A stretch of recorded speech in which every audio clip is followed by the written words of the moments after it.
অনেক রকম হরিকথা শ্রবণ করলাম, কিন্তু হরিকথা এমনই জিনিস যেটা ঠিক ঠিক ভাবে যদি শ্রবণ করা যায়, অনুশীলন করা যায়, তাহলে উত্তরোত্তর আগ্রহ বৃদ্ধি হয়। ভাগবত বলছেন, তুতনুপরিষদ খ্যাত আদৃত বানুমোদিত সত্য পুনাদি সদ্ধর্ম দেব বিশ্বদ্রোহী। অর্থাৎ এই ভাগবত ধর্ম, সনাতন ধর্ম, আত্মধর্ম যদি কেউ শ্রবণ করেন, যদি কেউ কীর্তন করেন, যদি কেউ অনুমোদন করেন, সকলেই কল্যাণ করে। সুতরাং সেখানে বক্তব্য বিষয় হচ্ছে যে শুধু এই কয়জনেরই কল্যাণ হবে আর কারো কিছু কল্যাণ বাকি থাকলো না, তাই বলছেন সেখানে আরো কিছু আছে। সেটা কি? এবার বিশ্বদ্রোহ কি? এবার বিশ্বদ্রোহ কি? এই সনাতন ধর্ম, আত্মধর্ম যদি অনুশীলন করা হয়, তাহলে দেবদ্রোহী, বিশ্বদ্রোহী তাদেরও কল্যাণ হবে। আসলে ভাগবত ধর্ম, সনাতন ধর্ম আলোচনার ক্ষেত্রে এমনি বাদ যাচ্ছেন না, সকলকেই সমান অধিকার দেওয়া হয়ে যাচ্ছে। এখন আমাদের আরেকটা বিষয় হচ্ছে আমরা কিভাবে সেই নাম করব, কিন্তু সেই নামের নাম সাধনের ব্যবস্থা দেওয়ার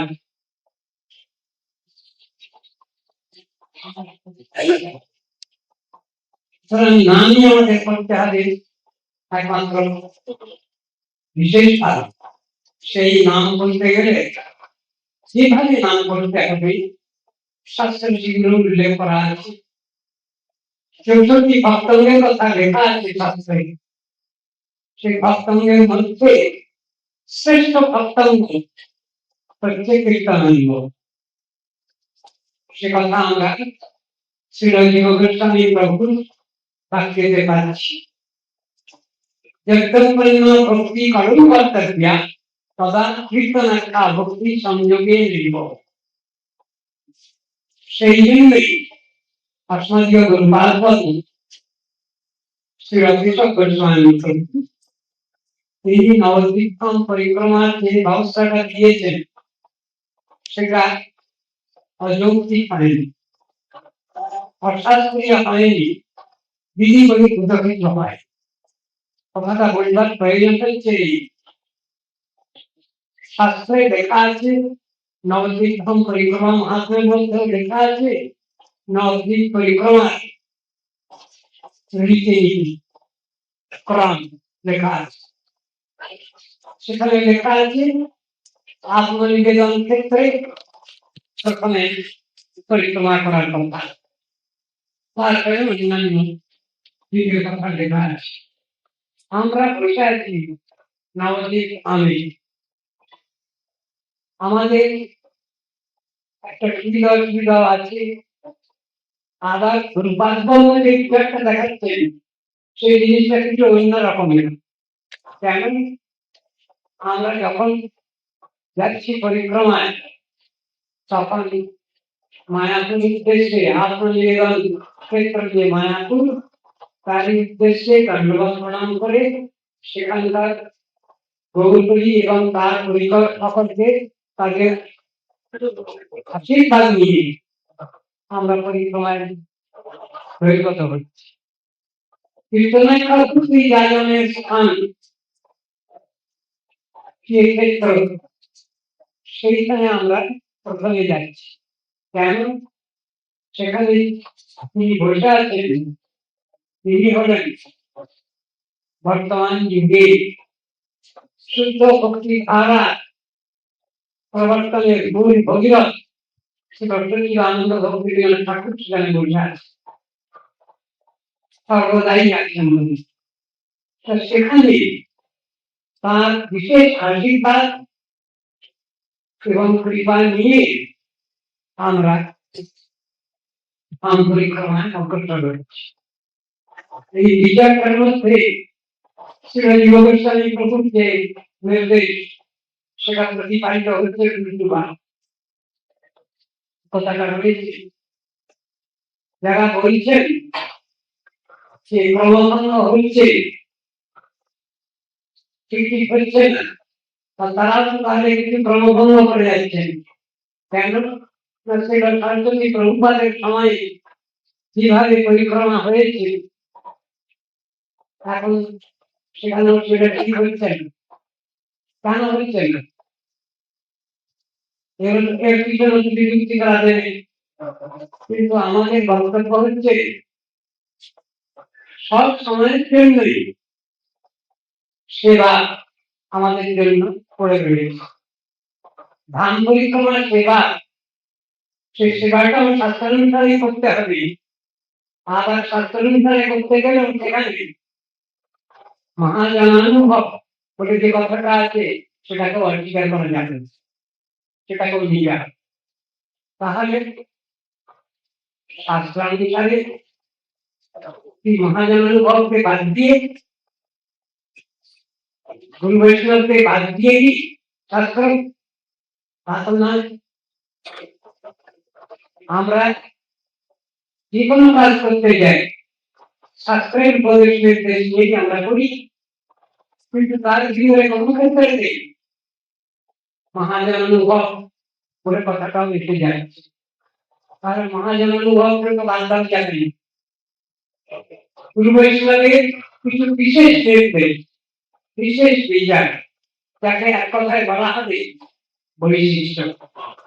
সে বৈশিষ্ট্য আমাদের রক্ষা করতে হবে। আমরা প্রথমেই কীর্তনাক্ষা ভক্তি যাজনের স্থান প্রথমেই গেছি আমরা বৈদ্যনাথী। সেখানে তিনি আমাদের আশীর্বাদ করেছেন, বিশেষভাবে প্রেরণা যোগাচ্ছেন ধাম পরিক্রমা কি করে করতে হবে। তার আশীর্বাদ নিয়েই তো আমরা অগ্রসর হয়েছি। তাহলে ক্রমভঙ্গ হচ্ছে কি করে? যদি পূর্বপক্ষ করা যায় যে ক্রমভঙ্গ হচ্ছে, আমরা বিচার করে দেখছি যে ক্রমভঙ্গ হয়নি। আমরা গুরুপাল যে ব্যবস্থা দিয়েছেন তাতে ক্রমভঙ্গের কোনো কথা হয়নি। যিনি সেখানে বসে আছেন গৌর বালাধর সেখানে আছেন, আবার রাধা গোবিন্দ আছেন, গৌর নিত্যানন্দ প্রভু আছেন, কিন্তু যিনি সেখানে বসে আছেন তার কিন্তু অধিকার আমি বলব না, অধিকারের উপরে সেখানে বলা হলো কি তিনি নিজেই যেটা লিখেছেন সেটা আমরা পত্র পত্রিকায় প্রকাশ দিয়ে পাবলিশ করেছি। সুরক্ষী উপকণ্ঠে গোত্রমে গৌরবীর্থে বসতি সুরভি কুঞ্জে শক্তি পূর্বক বিনোদ যুগল চরণ সেবা শঙ্খ লাভান্বয়াস ব্রজরত ঋষিকায় পাদ পদ্মাশ্রয়ে। তার অধিকার অনুসারে তিনি এটা বলেছেন, সে কথা বলা যায়, কিন্তু তার কি অধিকার? যে অধিকার শাস্ত্রে নির্ণয় করা আছে সে অধিকারের উপরেই তিনি বলেছেন সে কথা, সেটাই প্রমাণিত হয় তার কথা। তথাপি অধিকার নিয়ে আমাদের চলতে হবে সাধন ক্ষেত্রে। ভজন যখন তখন বোধ হয় আর সাধনের ক্ষেত্রটা থাকে না, নিশ্চয়ই সেটা আইনের উপরে হয়, তখনই ভজনটা ঠিক হয় কথাটা। সাধন যতদিন পর্যন্ত আমাদের আছে ততদিন পর্যন্ত আমাদের বাস্তব রিয়েলাইজেশন কিছু নাই, বাস্তব অনুভূতি নাই। এবং যখন আমাদের ভজন আরম্ভ হচ্ছে তখনই আমাদের অধিকারের উপরের কথা। তখন সিদ্ধ মহাত্মাদের কথা যেটা পিছনে বৈদিক ভক্তির কথাগুলো আসে না।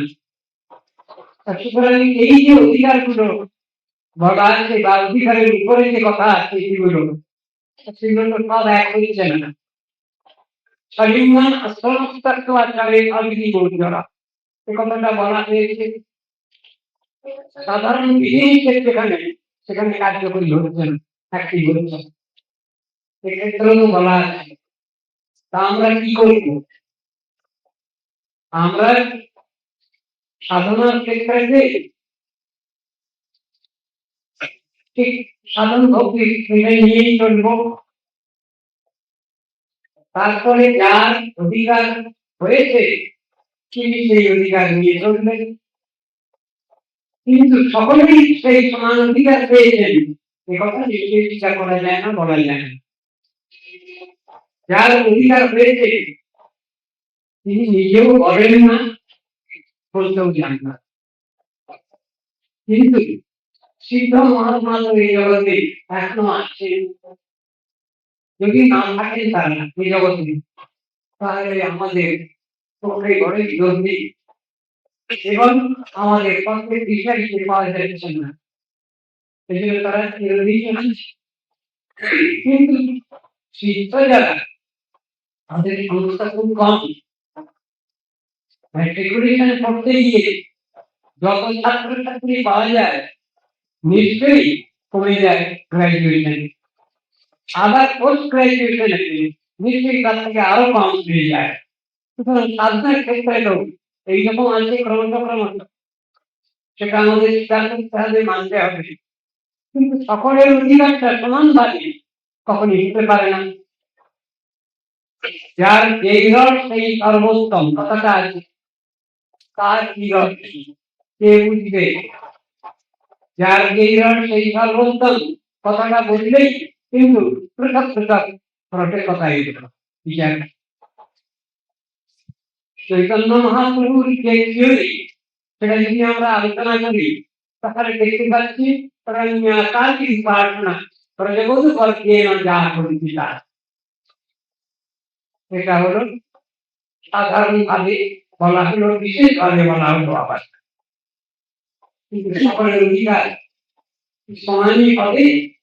হয় কি জীবাত্মার স্বরূপে যার যেই রস সেই রসটাই তো প্রকাশিত হবে, পরিবেশ করবে, তার সেই কিছু হয়নি না, তারপর সেই বিষয়। কিন্তু সব থেকে শ্রেষ্ঠ সাধনা গোপীগঞ্জ যেভাবে সাধনা করে তেমনি আছে, আর সকলেরই সেই রসে সমান অধিকার হচ্ছে কিনা আসছে কিনা এটা নিয়ে আলোচনা। এটা খুব একটা তর্কের বিষয়, তর্ক শুধু বলি না, বাস্তব এই আলোচনার মধ্যে অনেক কিছু বিষয় রয়েছে। পরস্পর একাডেমিক কোয়ালিফিকেশন নিয়ে শুধু আলোচনা করলেই হবে না, তা অনুভবের বিষয় এবং শুধু অনুভব নয়, বাস্তব অনুভব সেটাও দরকার। কিন্তু আমরা কোনো ক্রমেই সাধন ভক্তিকে করতে পারছি না, বা সকলের পক্ষে সে আলোচনাটা হচ্ছে না, সম্ভব হচ্ছে না। সেইখানেই হয়তো আমার পূর্ববর্তী কোনো ভক্তি মহোদয়ের কিছু আপত্তি হয়েছে, কিন্তু আপত্তি করলেই কি হবে? অধিকার বিচার তো ছেড়ে দিয়ে কথা বলবে না, আমাদের অধিকার নিয়ে আমাদের নিশ্চয়ই চলতে হবে। কি করবো আমরা যদি ক্রমশ নিজের ক্লাস থেকে ক্রমশ প্রমোশন নিয়ে আমাদের অগ্রসর হইতে হয় শিক্ষা ক্ষেত্রে, তাহলে পরমাত্মা শিক্ষা ক্ষেত্রে স্পিরিচুয়াল সাইডে অস্বীকার করবার উপায় নেই। সেই জিনিসটাই বর্তমানে আরো একটু বিষয় হয়ে দাঁড়িয়েছে। আমরা কতটুকু আলোচনা করব, কোন ট্রেডিশন পর্যন্ত আলোচনা করব? আমাদের পূর্ববর্গ আচার্য বর্গ, গুরু বৈজ্ঞানিক বর্গ, তাদের ক্ষেত্রে দেখা যাচ্ছে আমাদের আলোচনার ক্ষেত্রটা যেমন এখানে একটা ধর্মসভা, সরকারি সব ধর্মসভা, সেখানে আমরা কতটুকু আলোচনা করব?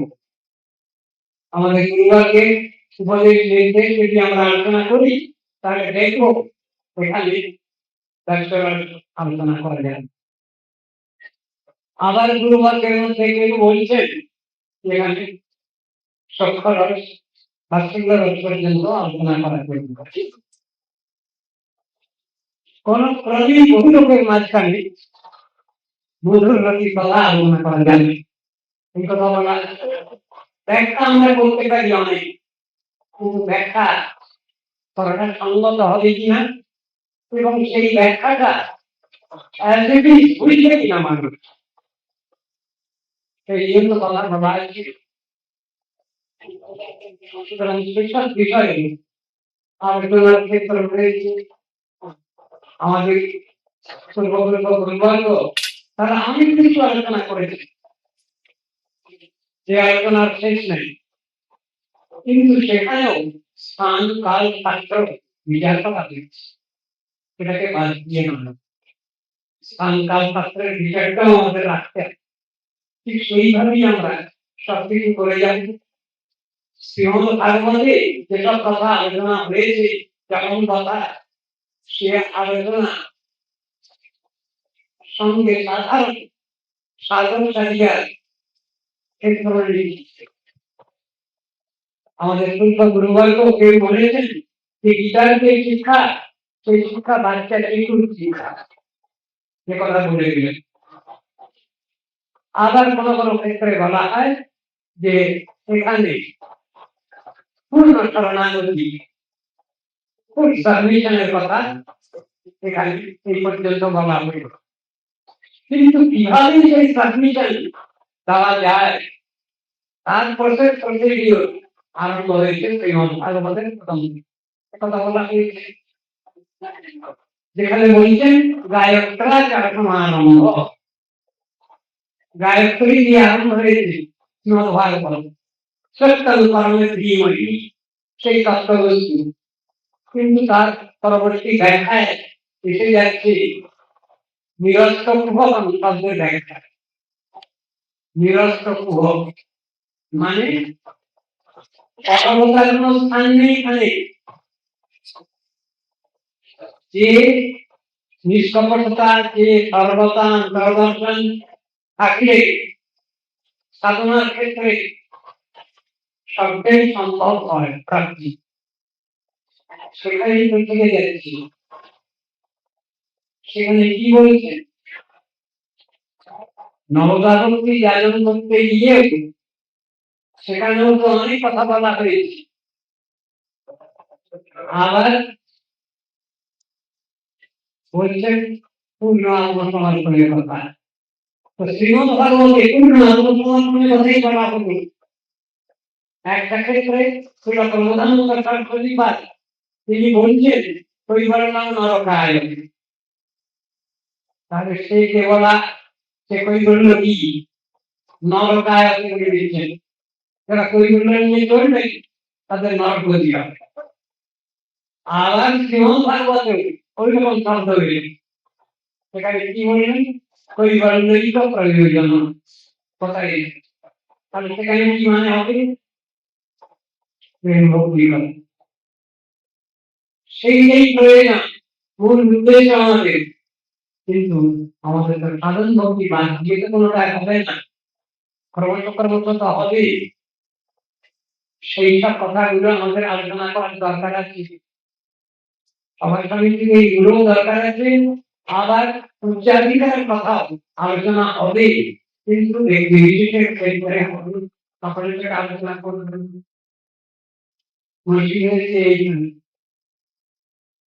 সংসার দশায় মানুষ পড়ে আছে, সব সময় ব্যাপারটা করছে, সব সময় মিসআন্ডারস্ট্যান্ডিং হচ্ছে, ভুল বোঝাবুঝি হচ্ছে, সেক্ষেত্রে কি উপায়, এটাই কি তার কথা। শ্রীমদ ভাগবতে রাজ পঞ্চাধ্যায়ে যেসব কথাগুলো বলা হলো সেগুলো কে আলোচনা করবে, বলবেন শিব ঠাকুরের মতো ক্ষমতা যাদের লাভ হয়নি তারা আলোচনা করবেন। আলোচনা করবেন তারা শিব ঠাকুরের মতো ক্ষমতা যাদের রয়েছে। বিশ্বজন করবার ক্ষমতা হয়েছে। মৃত সমাজের জাদু মমতা কি অনিচর বিনন্দতি আজরণ মমতার যথা অরুদ্র অন্তিজন কথাগুলো বলা হলো, বহু জায়গায় বহু রকমের কথাই বলা আছে, কিন্তু সেখানে অধিকার বিচার আছে।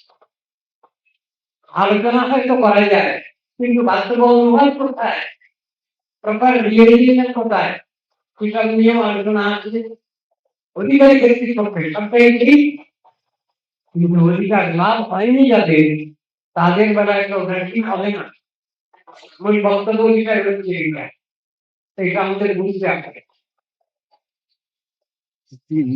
কি করবো তাহলে আমরা তো সাধারণ মানুষ, সংসারে খাওয়া নিয়ে ব্যস্ত আছি আমরা সব সময়।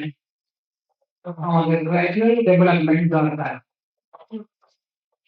সাধারণ ভাষায় ক্ষেত্রে ঠিক প্রসেস প্রসিডিওর নিয়ে এই চিন্তা বড় কথা।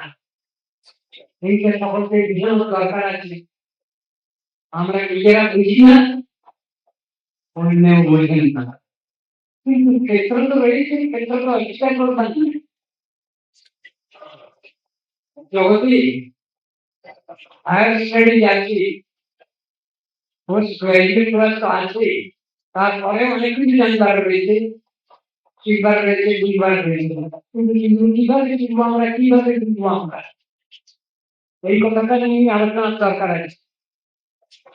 অনর্থ নিবৃত্তি কথা আছে, ঐনাগিরা কথাগুলো আছে, ঐনাগিরা চিকার শুনলাম জ্ঞান কর্মাত্মানাবৃতম আনুকূল্যেন কৃষ্ণানুকূলের অনুভূতি কথাগুলো আছে। কি করবো আমরা, হরিনাম করতে হবে, এই করে লিখে অন্য কোনো সাধনের ব্যবস্থা নেই। যোগ তপস্যায় যার যোগ্য এসব নেই।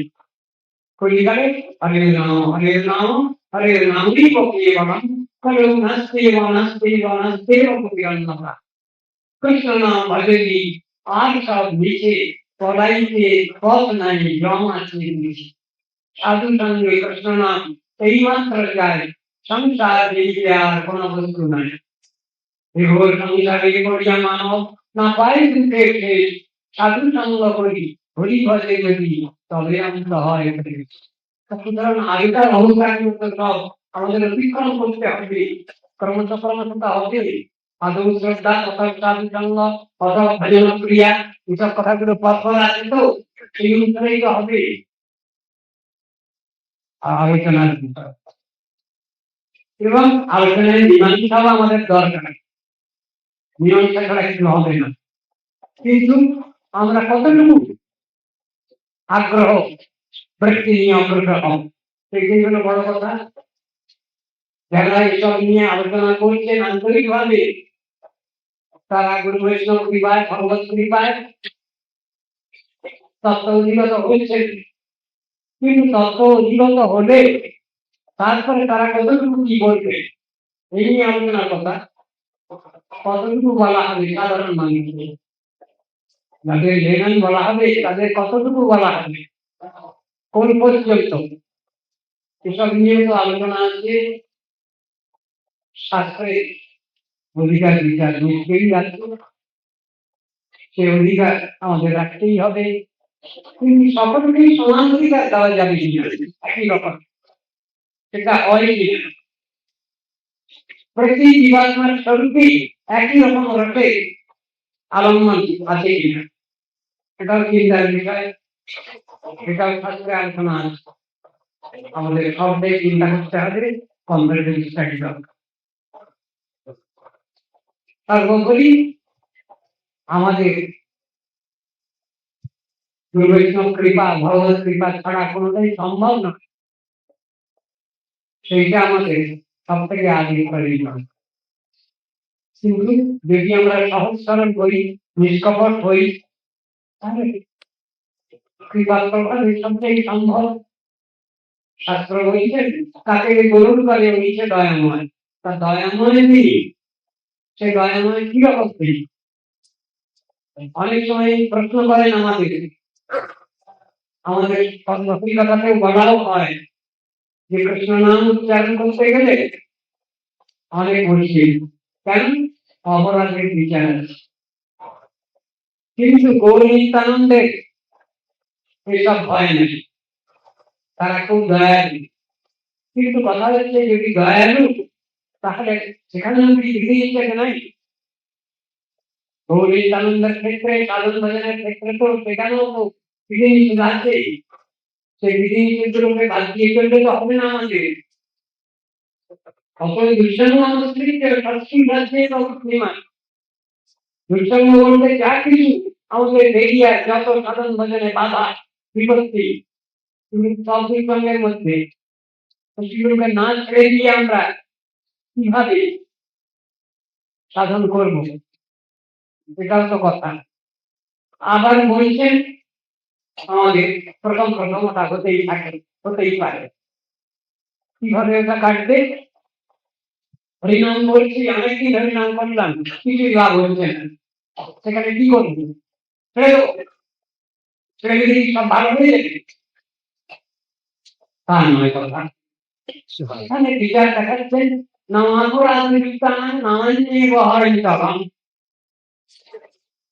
নাম প্রভুর কাছে কৃপা প্রার্থনা করতে হবে, পূর্বেশ্বরের কাছে কৃপা প্রার্থনা করতে হবে, ভগবানের কাছে কৃপা প্রার্থনা করতে হবে, আকুল বন্দনা করতে হবে, তাহলে ওটা সরে যাবে তাদের কৃপা।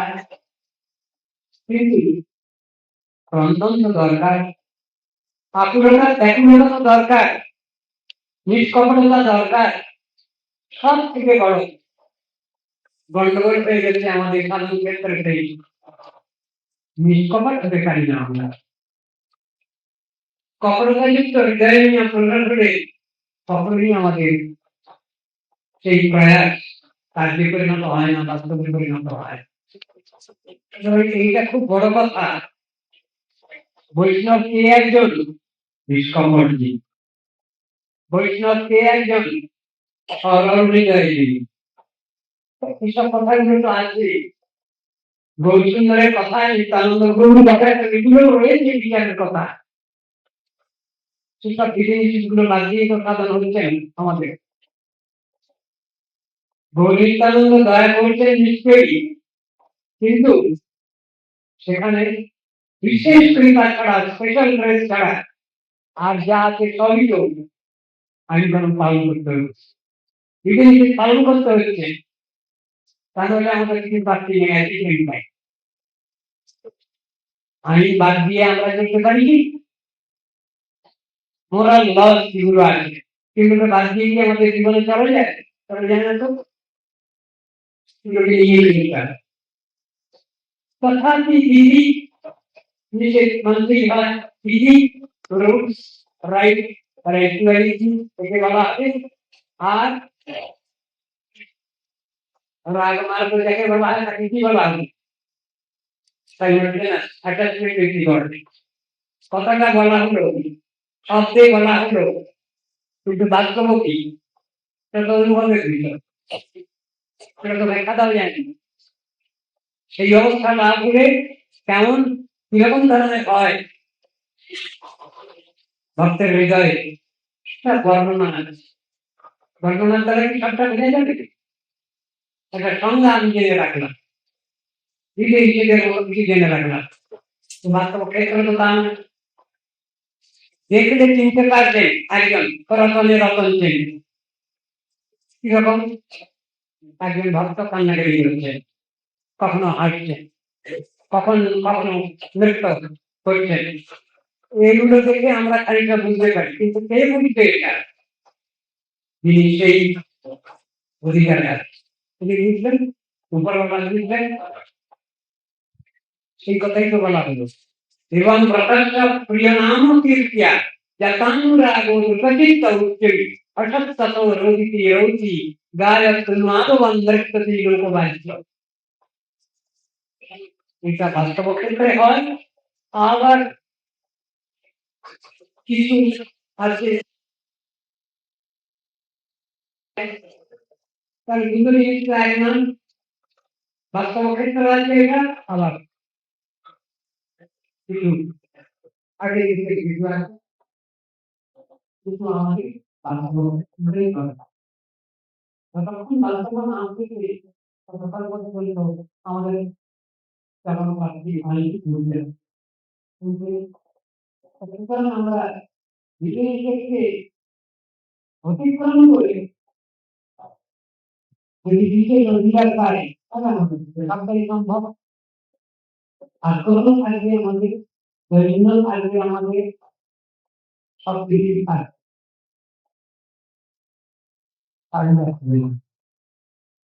আমরা যদি এখন কষ্টকর পরিশ্রম বাড়িয়ে মনে করি তার হবে না।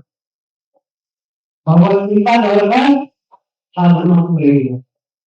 সাধন যারা করেনি তারা কিছুটা নিয়ে থাকবে, বিচারণে থাকবে, আর প্রকল্পে থাকবে, উৎসাহ নিয়ে থাকবে, তাহলে সাধনে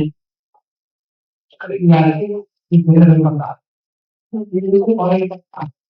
আর যার হয়েছে তিনি বলতে জানি আপনি না বলতে জানেন না, অল্প বলতে তাহলে অপার করে বলা হলো, অপার করে দেওয়া হলো,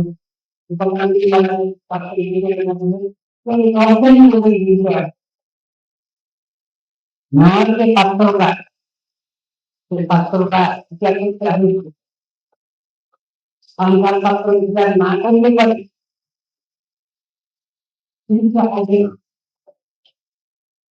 পরিচালক যারা পরিচালক বলছেন তারা সব একজন অদ্বৈত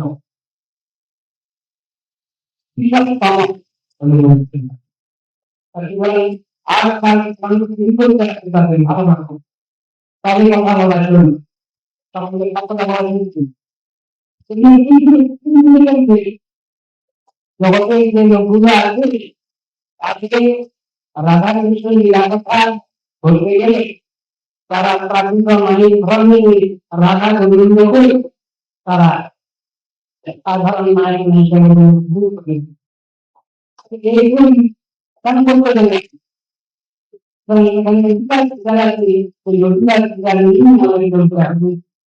বড় কথা আমার পূর্ববর্তী লক্ষ্মী মহোদয় ওই কথাটাই বলতে গিয়েছি যে অধিকার তারা আর তার ভিতরে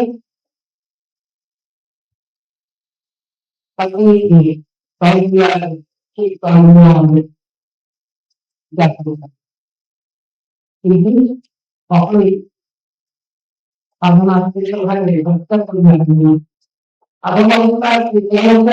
এক নয়, এই কথাই বলি। সাধকতার অবস্থাটা আলাদা আর সিদ্ধ অবস্থা আলাদা।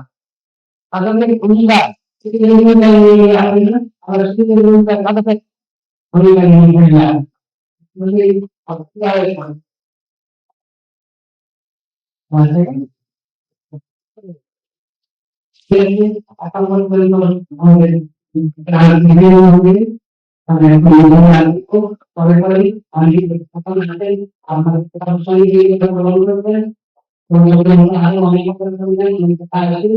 আমি এখানে আমার বক্তব্য রাখতে তালিকা কিন্তু করে নিলাম, আমার একটু আমার প্রশ্ন বুঝিয়ে দিলেন।